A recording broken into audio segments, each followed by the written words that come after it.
Welcome to quick study material. Daily current affairs की class में आपका स्वागत है।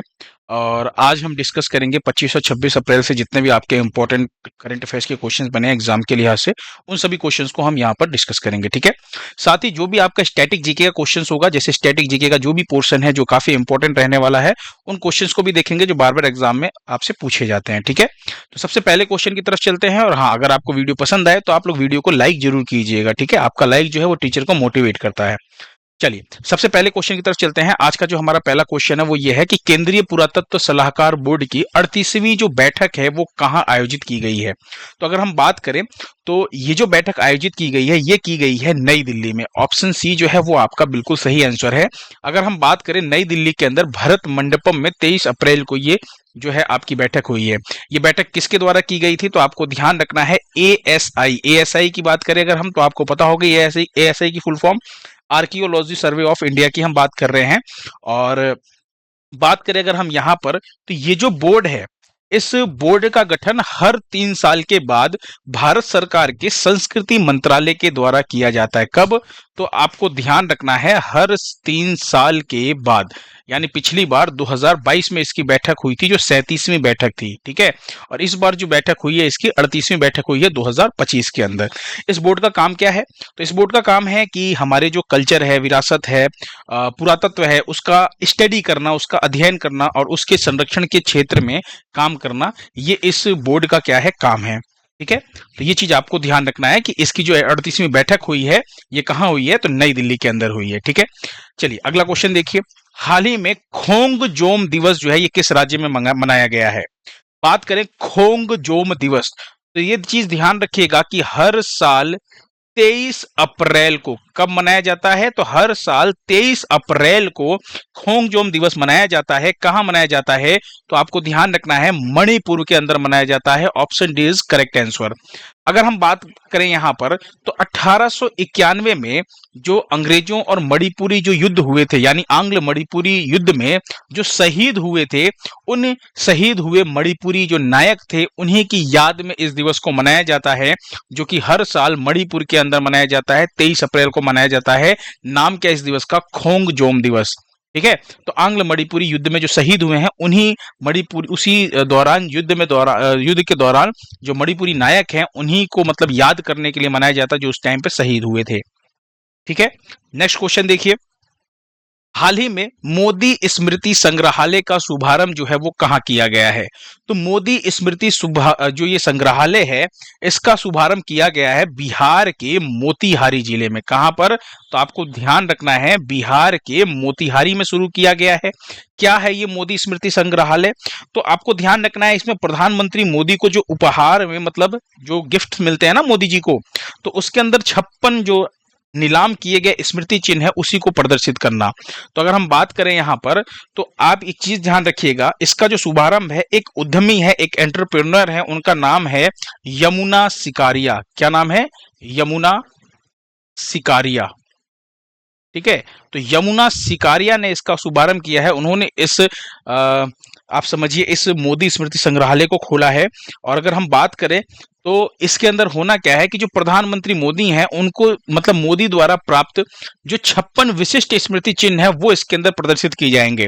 जैसे अगर मैं बात करूं तो इसके अंदर प्रधानमंत्री मोदी को जो भी उपहार में मिले, जो आपके उपहार में जो भी स्मृति चिन्ह मिले हैं जिसकी संख्या कितनी है, 56 है, इसको जो नीलामी में खरीद करके फिर यहाँ पर क्या किया गया है, इनके द्वारा प्रदर्शित किया जाएगा। ठीक है। अगला क्वेश्चन देखिए। आईपीएल में सबसे ज्यादा 50+ स्कोर बनाने वाले बल्लेबाज कौन बने हैं। आईपीएल की बात कर रहे हैं, है ना, इंडियन प्रीमियर लीग की बात कर रहे हैं। अभी 2025 में कौन सा संस्करण चल रहा है इंडियन प्रीमियर लीग का, तो 18वां संस्करण चल रहा है, ये ध्यान रखिएगा। 50+ स्कोर का मतलब क्या हो गया, अर्धशतक, या फिर आप इंग्लिश में क्या बोल सकते हैं, हाफ सेंचुरी, है ना। तो यानी कि सबसे ज्यादा अर्धशतक लगाने वाले जो बल्लेबाज है बनाने वाले, वो कौन बने हैं, वो बने हैं विराट कोहली। ऑप्शन बी जो है आपका बिल्कुल सही है। इन्होंने ऑस्ट्रेलिया के डेविड वार्नर का रिकॉर्ड तोड़ा है। डेविड वार्नर को पीछे छोड़ करके कोहली जो है इसमें सबसे नंबर 1 पर आ गए हैं आगे। अच्छा, विराट कोहली से ही कुछ अगर आपको याद आ रहा हो, आईपीएल से रिलेटेड एक क्वेश्चन और पढ़ाया था कि आईपीएल में 1000 चौके और छक्के लगाने वाले पहले खिलाड़ी कौन बने हैं, तो आप क्या कहेंगे, आप कहेंगे विराट कोहली बने हैं। वहीं पे टी20 की बात करूं अगर मैं, तो टी20 में 13,000 रन बनाने वाले पहले भारतीय खिलाड़ी कौन बने हैं, तो भी आपको ध्यान रखना है, विराट कोहली बने हैं। ठीक है, तो ये दोनों चीजें आपको ध्यान रखना है। अगर आपसे पूछा जाए कि आईपीएल में सबसे ज्यादा हाफ सेंचुरी अर्धशतक किसने लगाया, तो विराट कोहली ने, और आईपीएल इतिहास में सबसे ज्यादा बाउंड्री किसने लगाई है, तो भी आपको ध्यान रखना है, विराट कोहली ने। ये सिंपल सही है ना, बहुत सिंपल है भाई, जो सबसे ज्यादा बाउंड्री लगा रहा है वही सबसे ज्यादा हाफ सेंचुरी लगा रहा है, तो याद करना थोड़ा आसान है। अगला क्वेश्चन देखिए, भारत ने किस देश के साथ सिंधु जल संधि को रद्द किया है? बहुत इंपॉर्टेंट क्वेश्चन है, इसे एकदम इंपॉर्टेंट मार्क कीजिएगा। मैं आपको समझाता हूं सिंधु जल संधि जो है ये, या सिंधु जल जो समझौता है ये क्या है, इसके बारे में बताऊंगा, और उसके बाद भारत ने क्या क्या चीजें निलंबित की है उनके बारे में डिस्कस करेंगे। तो आपको ध्यान रखना है कि भारत और पाकिस्तान के बीच में ये जो सिंधु जल समझौता हुआ था, इसको रद्द करने की घोषणा किसने की है? भारत ने की है। ठीक है, अच्छा, भारत ने किया है तो क्यों किया है? आप सभी लोगों को पता है कि पहलगाम आतंकी हमला जो हुआ था, उसी वजह से भारत ने ये जो है सख्त कदम जो है वो उठाया है। पहले समझिए सिंधु जल समझौता क्या है। यहां पर एक मैप दिखा रहा हूं मैं आपको, इस मैप को ध्यान से देखिएगा। ये आपको जो दिख रहा है ये है आपका इंडिया का मैप। ये जो आपको दिख रहा है ना, ये क्या है? आपका इंडिया का मैप है ना। ये मैं बाउंड्री लाइन बना दे रहा हूं, ठीक है, ये इंडिया की बाउंड्री लाइन है। ठीक है, और अब ध्यान से देखिएगा, इस तरफ क्या है? इंडिया, और इस तरफ है आपका पाकिस्तान। तो भारत और पाकिस्तान की अगर हम बात करें, तो भारत से सारी नदियां जा कहां से रही है? सारी नदियां जा रही हैं भारत से ही होकर के। ध्यान से देखिए आप, सिंधु नदी देखिए, फिर उसके बाद अगर बात करेंगे झेलम, चिनाब, रावी, व्यास, सतलज, ये जितनी नदियां हैं सब होकर के कहां से? भारत से ही निकल के जा रही हैं, और पाकिस्तान में जो सिंधु नदी है वहां पर जाकर के ये मिल जा रही हैं। ठीक है, तो अब यहां पर ध्यान रखिएगा, कुछ नदियों की हम बात करें अगर, तो ये जो समझौता हुआ था, ये समझौता हुआ था 19 सितंबर 1960 को, ये समझौता हुआ था भारत और पाकिस्तान के बीच, और मध्यस्थता किसने की थी? तो आपको ध्यान रखना है, वर्ल्ड बैंक द्वारा करवाई गई थी ये। ठीक है, सिंधु नदी और उसकी जो 5 सहायक नदी है, यानी टोटल कितनी नदियां हो गई? तो टोटल 6 नदियां हो गई हैं। ठीक है, उनको भारत और पाकिस्तान के बीच में विभाजित किया गया है, बंटवारा किया गया है, जिसके तहत क्या कहा गया था कि 80% जो पानी है, जो जल है, उसका यूज कौन करेगा? पाकिस्तान करेगा, और जो 20% पानी है उसका यूज कौन करेगा? इंडिया करेगा। ऐसा कहा गया था इस समझौते के दौरान। ठीक है, अब यहां पे समझिएगा कौन कौन सी नदियां हैं। तो एक तो आपको इधर पश्चिम की तरफ नदियां दिखेंगी, और एक दिखेंगी आपको पूरब की ओर बहने वाली नदियां। तो सबसे पहले हम बात करते हैं यहां पर कि आपको व्यास नदी दिख रही है, ये व्यास नदी बह रही है, फिर आपको ये सतलज दिख रही है, फिर दोनों सतलज और व्यास आपस में आकर के मिल जा रहे हैं, और फिर संयुक्त रूप से ये सतलज नदी जो है ये बह रही है आगे, और जाकर के सिंधु नदी में मिल जा रही है। फिर आपको यहां पर एक चिनाब नदी दिख रही होगी जो जाकर के बहती है, सॉरी चिनाब नहीं, रावी नदी दिख रही है जो जाकर के बहते हुए कहां पर मिल जाती है? सतलज से होते हुए सीधा सिंधु में मिल जा रही है। तो यहां पर आपको ध्यान रखना है, व्यास नदी है ना, सतलज नदी और रावी नदी, ये जो 3 नदियां हैं, ये 3 नदियों को के ऊपर जो अधिकार है, ये जो 3 नदियां जो बांटी गई थी, ये 3 नदियां दी गई थी किसको? भारत को दी गई थी। समझ में आया? कौन कौन सी? व्यास, सतलज और रावी। इसे अगर आप शॉर्ट ट्रिक से अगर याद करना चाहेंगे तो आप क्या कह सकते हैं? सतलज, रावी और व्यास को, है ना, व्यास वी, सतलज एस, और रावी आर। तो वी एस आर आप शॉर्ट में याद कर लीजिएगा, मतलब जैसे भी आप याद कर पाए, है ना। उसके बाद अगर हम बात करें, एक तो सिंधु नदी, ये किसको दिया गया है? पाकिस्तान को। फिर झेलम और चिनाब जो है ये दिया गया है किसको? ये दिया गया है पाकिस्तान को। यानी टोटल 6 नदियां, एक तो सिंधु है और 5 सहायक नदियां हैं, इन्हीं का बंटवारा किया गया है। तो यहां पर ध्यान से समझिएगा, सिंधु, झेलम और चिनाब जो है, जो कि पश्चिम की ओर बहने वाली नदियां हैं, ये पाकिस्तान को आवंटित की गई है, और सतलुज, रावी और व्यास, रवि नहीं रावी नदी है, ठीक है, रावी नदी है, और व्यास जो है ये आपको ध्यान रखना है, पूर्व की ओर बहने वाली नदियां ये भारत को आवंटित की गई है। तो एग्जाम में आपसे ये भी पूछा जा सकता है कि सिंधु जो जल समझौता है इसके अंदर भारत के हिस्से में कौन सी नदियां हैं और पाकिस्तान के हिस्से में कौन सी नदियां हैं। तो आपको ध्यान रखना है ये तीनों नदियों के नाम, है ना, 3 भारत को, 3 पाकिस्तान को। अब कहा यह गया है कि ये जो है ये बंटवारा किया गया था, लेकिन अब भारत ने क्या किया है, भारत ने बोला है कि भैया हम इस समझौते को क्या करते हैं, रद्द करते हैं। कब हुआ था? 1960 में ये समझौता हुआ था। रद्द करने का कारण क्या है कि पहलगाम जो आतंकी हमला हुआ था उसी को लेकर के भारत ने सख्त कदम उठाए हैं। अब इससे प्रभाव क्या क्या पड़ने वाला है? इससे होने ये वाला है कि आप सोचिए, ये सारी नदियों का पानी कहाँ जा रहा है? पाकिस्तान में जा रहा है। पाकिस्तान के अंदर अगर नदियों का पानी नहीं जाएगा तो पाकिस्तान के अंदर खेती बाड़ी यानी कृषि जो है वो प्रभावित होगी, है ना। पाकिस्तान की जो इकोनॉमी है वो गड़बड़ होगी। और अगर देखा जाए तो ये दोनों ही बहुत ही जरूरी चीजें हैं किसी भी देश के लिए। अगर भाई साहब, अगर किसी इंसान को खाने के लिए वैसे ही तरस रहा है, वो आटा चावल वैसे ही उसके यहाँ पे महंगा है, अगर पानी भी ना दें उसको तो उसकी हालत तो और खराब हो जाएगी। लेकिन इसने काम ही इसने ऐसा किया है ना, कि इसको ये करना ही पड़ेगा। ठीक है। अब अर्थव्यवस्था गड़बड़ होगी तो पाकिस्तान की हालत और खराब हो जाएगी। ठीक है, समझ में आया। और जो ये देश विदेश से जो विश्व बैंक, आईएमएफ जो उधार देते हैं ना सबको, वो उधार भी इसको नहीं मिलने वाला है। क्यों नहीं मिलेगा? क्योंकि ये पहले ही जूझ रहा है एफएटीएफ में, फाइनेंशियल एक्शन टास्क फोर्स के अंदर पहले ही जूझ रहा है। क्यों? उसके अंदर इसका नाम पहले ब्लैक लिस्ट था, फिर ग्रे लिस्ट में आया था, अभी बाहर निकला है। तो होता क्या है, लोग इसलिए इसको पैसा नहीं देंगे क्योंकि ये क्या करता है, ये आतंकवाद को बढ़ावा देने के लिए वहां पर पैसों का यूज करता है। तो वैसे भी कोई इसको पैसा नहीं देगा। इसको जरूरत होगी ना सच में कि मुझे जरूरत है पैसे की, फिर भी कोई इसको पैसा नहीं देगा। चलिए अब देखिए, पहलगाम जो आतंकी हमला हुआ है उसके बाद भारत ने क्या क्या सख्त कदम उठाए हैं उनको एक बार देखिए। एक सबसे इंपॉर्टेंट जो कदम उठाया है वो सार्क छूट वीजा योजना जो है इसको निलंबित किया है। तो सार्क छूट वीजा योजना क्या है? तो आपको समझना होगा कि जैसे कोई भी डिप्लोमेट्स होते हैं पाकिस्तान के, जैसे हाई कोर्ट के जज हैं या पाकिस्तान की कोई बड़ी हस्ती है, तो उनको क्या है ना, वीजा की जरूरत नहीं पड़ती। उनको मुफ्त में वीजा, मतलब आप ये समझिए वो कभी भी आ सकते हैं, उनको वीजा की जरूरत नहीं है। तो एक तो इसको क्या कर दिया गया, रद्द कर दिया गया। दूसरा, सिंधु जल समझौता जो है इसको निलंबित किया गया। अटारी बाघा बॉर्डर को बंद कर दिया। अब अटारी बाघा बॉर्डर जो था, इसी से क्या होता था, इसी से भी कोई भी चीज, मतलब अगर उद्योग धंधों की बात करें, कोई सामान लेके जाना है ना, अगर यहाँ के पर्यटकों को आना जाना है, या फिर यहाँ से मतलब जो भी जो टूरिस्ट आ रहे हैं जा रहे हैं, चाहे कोई भी, मतलब कोई भी सामान भी अगर जाना है ना, तो इसी बॉर्डर का यूज करते हुए भारत और पाकिस्तान के बीच में क्या होता है, सामान आता जाता है। तो इस अटारी वाघा बॉर्डर को भी बंद कर दिया गया है। फिर नई दिल्ली के अंदर जो पाकिस्तानी जो एम्बेसी है इसको बंद कर दिया गया है और सभी डिप्लोमेट्स को 48 घंटे के अंदर छोड़ने का आदेश दिया गया था, यानी इन सबको भगा दिया गया है इंडिया से।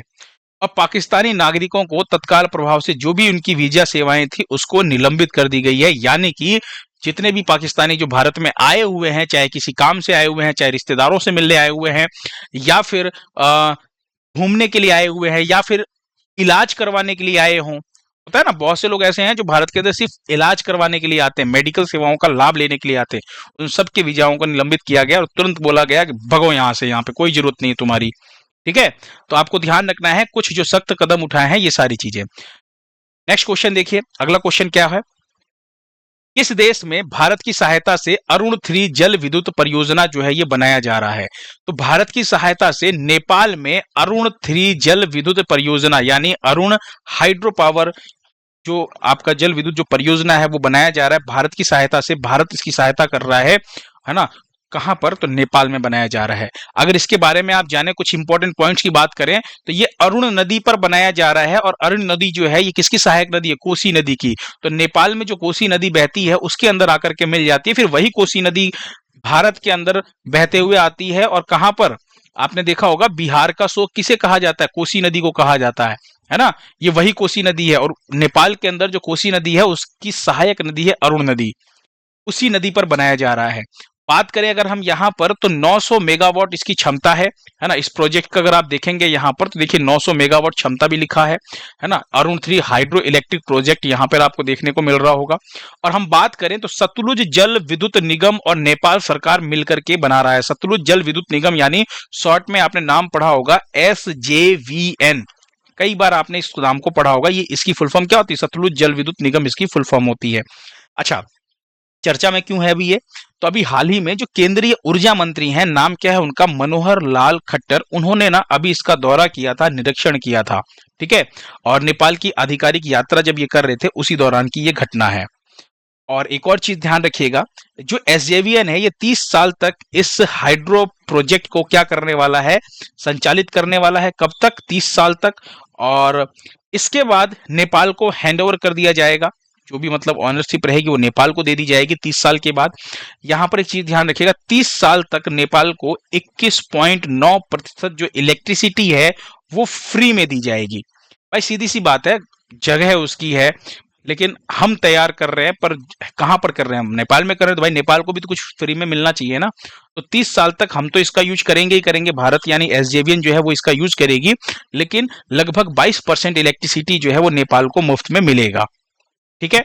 नेपाल की अगर हम बात करें यहां पर, तो नेपाल देखिए कहां पर है, तो आप यहां पे इंडिया का मैप देख रहे हैं, ये जो ग्रीन कलर का देख रहे हैं ये है आपका नेपाल। ठीक है। नेपाल की बात करें तो इसकी राजधानी है क्या है? काठमांडू। नेपाली रुपया यहाँ पर करेंसी चलती है। केपी शर्मा ओली यहाँ के प्रधानमंत्री और रामचंद्र पौडेल जो है वो क्या है यहाँ के, है ना, राष्ट्रपति हैं। अच्छा, इसकी जो राजधानी काठमांडू है, यहीं पे आपको ध्यान रखना है सार्क का हेडक्वार्टर भी है, या फिर आप कह सकते हैं सार्क का मुख्यालय कहां पर है, तो सार्क का मुख्यालय यही नेपाल की राजधानी काठमांडू में ही है। समझ में आया? चलिए अगला क्वेश्चन देखिए, भारत का पहला क्वांटम कंप्यूटिंग विलेज जो है ये कहां पर स्थापित किया जा रहा है? तो ये जो क्वांटम कंप्यूटिंग विलेज है ये 50 एकड़ में एक अत्याधुनिक टेक्नोलॉजी हब होने वाला है, और यहाँ पे quantum computing, AI, cyber security और डिफेंस जैसे क्षेत्रों में रिसर्च और एनालिसिस किया जाएगा इस विलेज के अंदर।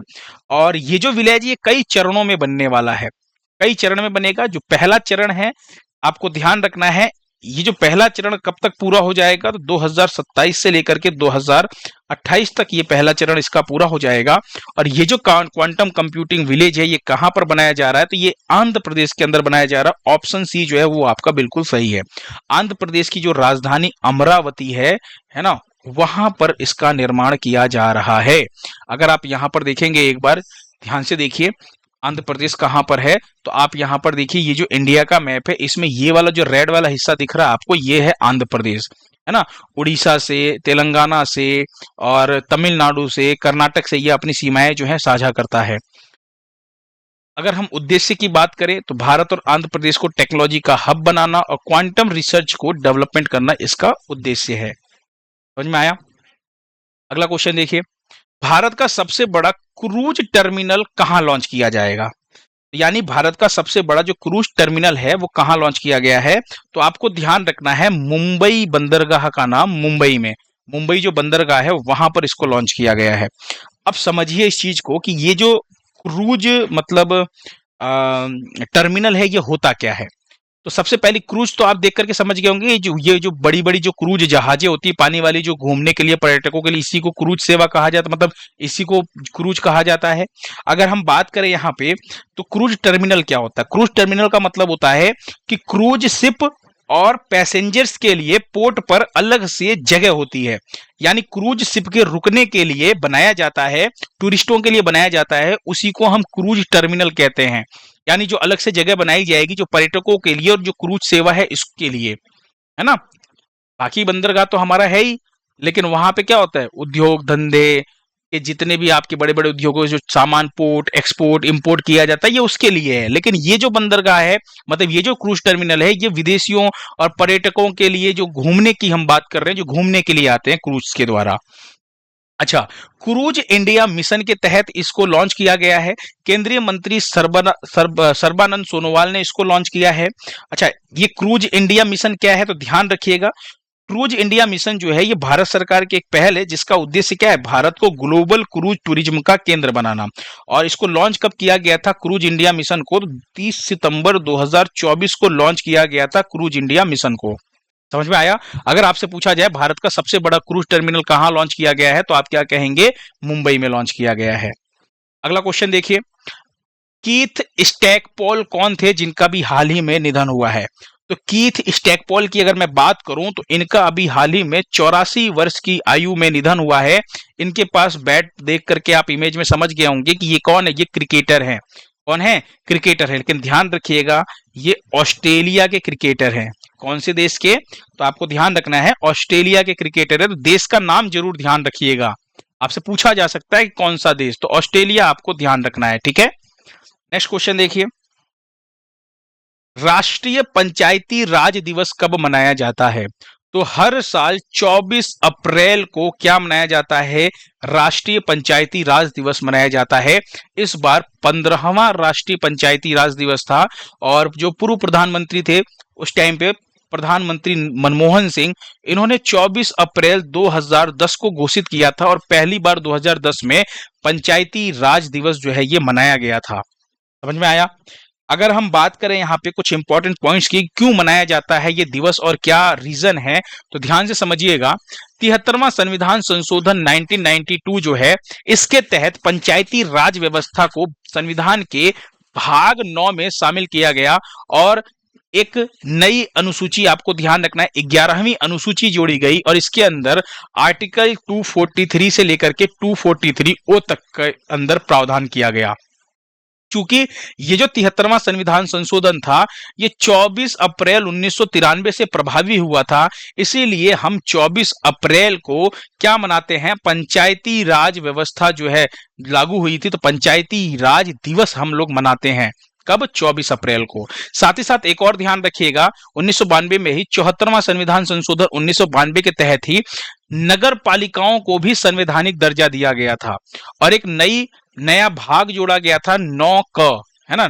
आपको ध्यान रखना है, भाग 9 क जोड़ा गया, 12वीं अनुसूची जोड़ी गई और साथ ही साथ आपको ध्यान रखना है अनुच्छेद 243 से लेकर के 243 ZG तक के अंदर संविधान के इस अनुच्छेद के अंदर, इस आर्टिकल के अंदर उल्लेख किया गया है नगर पालिकाओं का।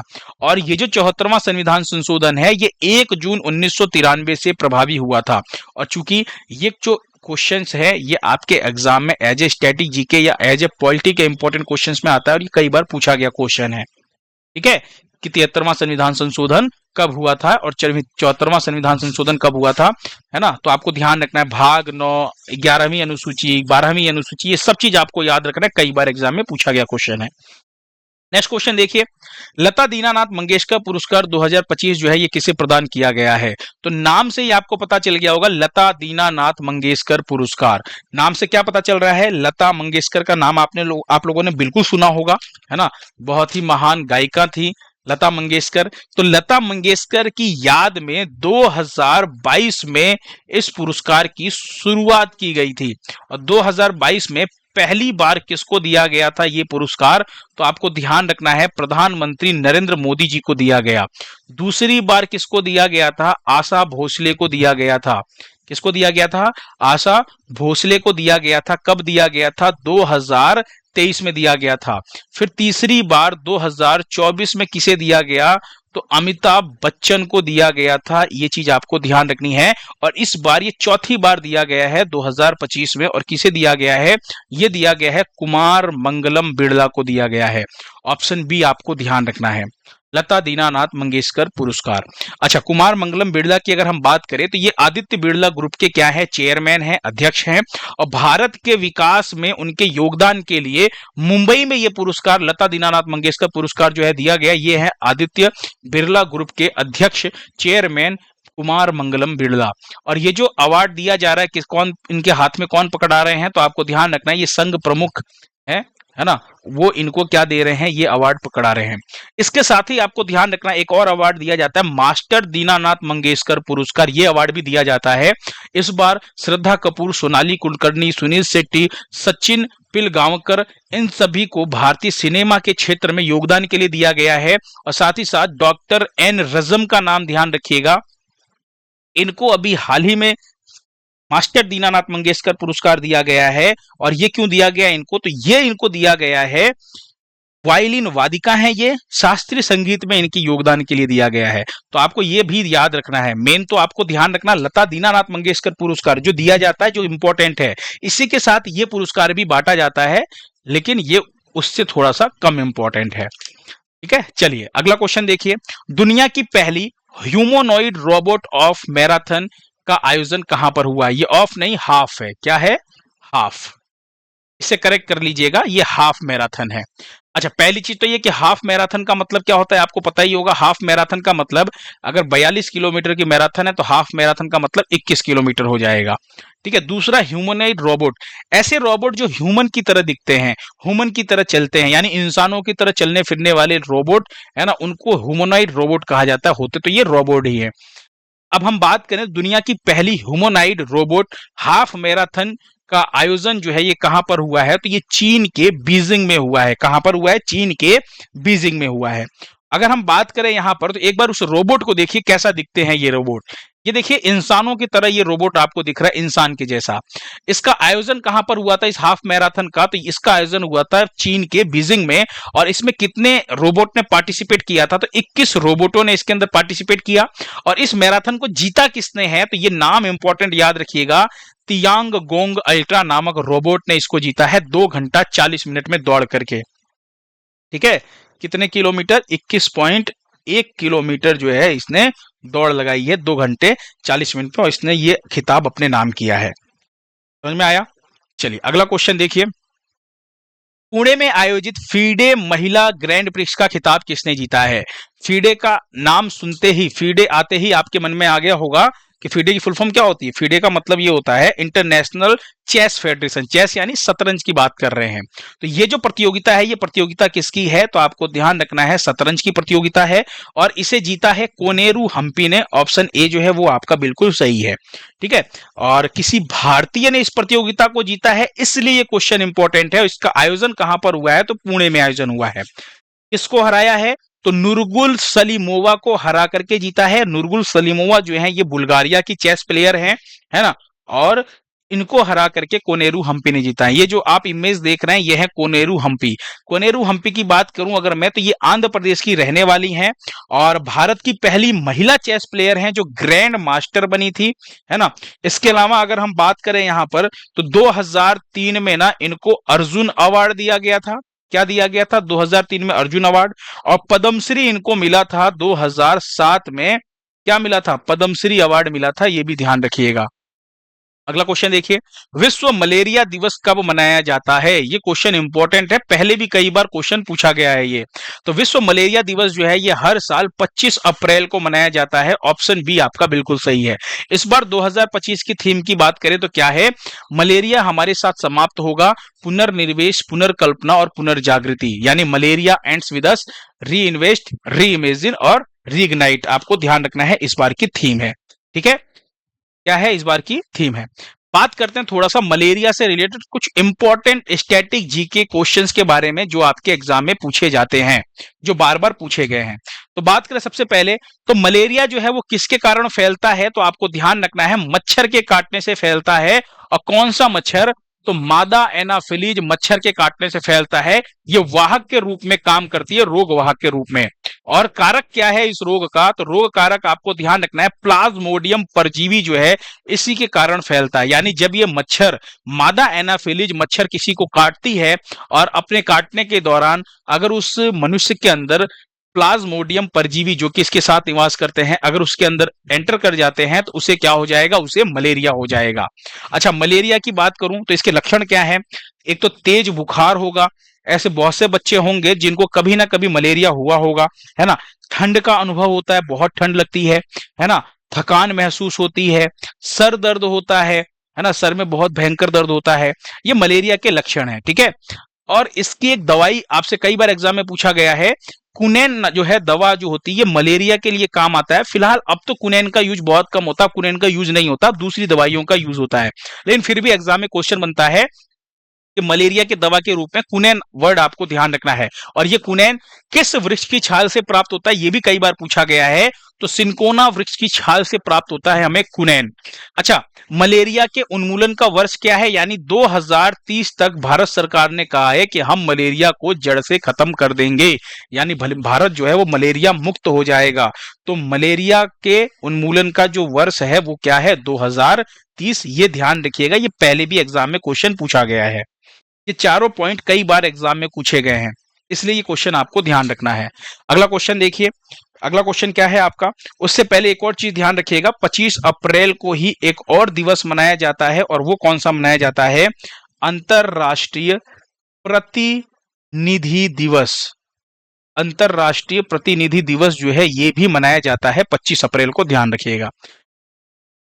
और क्वेश्चन देखिए, हेनले एंड पार्टनर्स द्वारा, पहली चीज तो ये किसके द्वारा, हेनले एंड पार्टनर्स द्वारा। दूसरा इंपॉर्टेंट पॉइंट, जारी न्यू वर्ल्ड वेल्थ रिपोर्ट, ये जो रिपोर्ट है ये किसने जारी की है, हेनले और पार्टनर्स ने जारी की है। और इस रिपोर्ट के अंदर क्या कहा गया है कि जो दुनिया का सबसे महंगा शहर है वो कौन सा है, तो आपको ध्यान रखना है दुनिया का सबसे महंगा शहर है मोनाको, यानी नंबर 1 पे मोनाको है, न्यूयॉर्क इसमें दूसरे नंबर पे है, हांगकांग तीसरे नंबर पे है और लंदन जो है वो चौथे नंबर पे है।